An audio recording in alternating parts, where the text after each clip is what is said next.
আমরা সবাই খুব সহজে একটা কথা বলে ফেলি, টাকা নেই। এই কথাটা বললে মনে হয় সব ব্যাখ্যা হয়ে গেল। কিন্তু একটু থেমে ভাবো, টাকা না থাকলে সমস্যা হয় এটা ঠিক, কিন্তু প্রশ্নটা হলো যাদের টাকা এসেছে তাদের সবার জীবন কি বদলেছে? আজকের এই ভিডিওটা কোনো মোটিভেশন নয়, কোনো স্কিমও নয়, এটা শুধু একটা প্রশ্ন দিয়ে শুরু। সমস্যাটা আসলে কোথায়? একই চাকরি, একই বেতন, একই শহর, তবু কেউ এগিয়ে যায় আর কেউ বছরের পর বছর এক জায়গায় আটকে থাকে। এটা কি শুধু টাকার পার্থক্য, নাকি চিন্তা, অভ্যাস আর সিদ্ধান্তের পার্থক্য? টাকা এলেও জীবন বদলায় না কেন? অনেক মানুষের জীবনে হঠাৎ টাকা আসে, কিন্তু আশ্চর্যের বিষয় তাদের জীবন তেমন বদলায় না। কারণ টাকা নিজে কিছু বদলায় না, টাকা শুধু বড় করে তোলে যেটা আগে থেকেই ভেতরে আছে। ভয় থাকলে ভয় বড় হয়, অজুহাত থাকলে অজুহাত বড় হয়।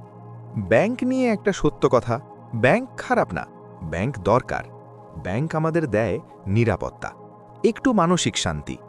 কিন্তু একটা কথা পরিষ্কার, ব্যাংক টাকা রাখার জায়গা, টাকা বানানোর জায়গা নয়। ব্যাংকে রাখা টাকা বাঁচে, কিন্তু বড় হয় না। এটা ভুল না, কিন্তু এটাকে শেষ লক্ষ্য বানানো ভুল। নিরাপত্তা বলে যেটুকু আছে ওটাই ধরে রাখো। বৃদ্ধি বলে যেটা বোঝো না সেটা শেখো। আমাদের বেশিরভাগ সিদ্ধান্ত আসে ভয় থেকে। ভুল হলে কি হবে, লোকজন কি বলবে, আমি পারবো তো? এই ভয়টাই ধীরে ধীরে আমাদের জীবনকে ছোট করে দেয়। সত্যি কথা বলতে, অনেক সময় টাকা নেই মানে আসলে আমি শুরু করতে ভয় পাচ্ছি, আমি দায়িত্ব নিতে চাই না, আমি এখনো বুঝতে চাই না। টাকা না থাকাটা সমস্যা, কিন্তু ভাবতে না চাওয়াটা আরও বড় সমস্যা। কারণ টাকা আগে আসে না, আগে আসে চিন্তা, তারপর সিদ্ধান্ত, তারপর কাজ, তারপর ফল। কেউ একদিনে বদলে যায় না, কিন্তু কেউ একদিন নিজেকে একটা প্রশ্ন করে, আমি কি সত্যিই বুঝতে চাই টাকা কিভাবে কাজ করে? এই প্রশ্নটাই ধীরে ধীরে সব বদলাতে শুরু করে, চুপচাপ কিন্তু গভীরভাবে।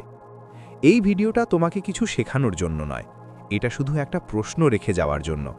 তুমি কি সত্যিই বুঝতে চাও টাকা কিভাবে কাজ করে, নাকি তুমি শুধু নিরাপদ অনুভব করতে চাও? এই দুটোর পার্থক্য বুঝতে পারলেই তোমার চিন্তার দিক ধীরে ধীরে বদলাতে শুরু করবে। আজ না হোক, হয়তো কাল। তোমার সাথে কোনটা বেশি মেলে? 1, জানি কিন্তু শুরু করি না। 2, শুরু করি কিন্তু ভয় পাই। 3, নিরাপদ থাকতে চাই। 4, সত্যি বুঝতে ও বদলাতে চাই। কমেন্টে শুধু নাম্বারটা লেখো। এই ভিডিওটা মন দিয়ে শোনো, হয়তো এখান থেকেই শুরু হবে তোমার নিজের সাথে একটা নতুন কথোপকথন।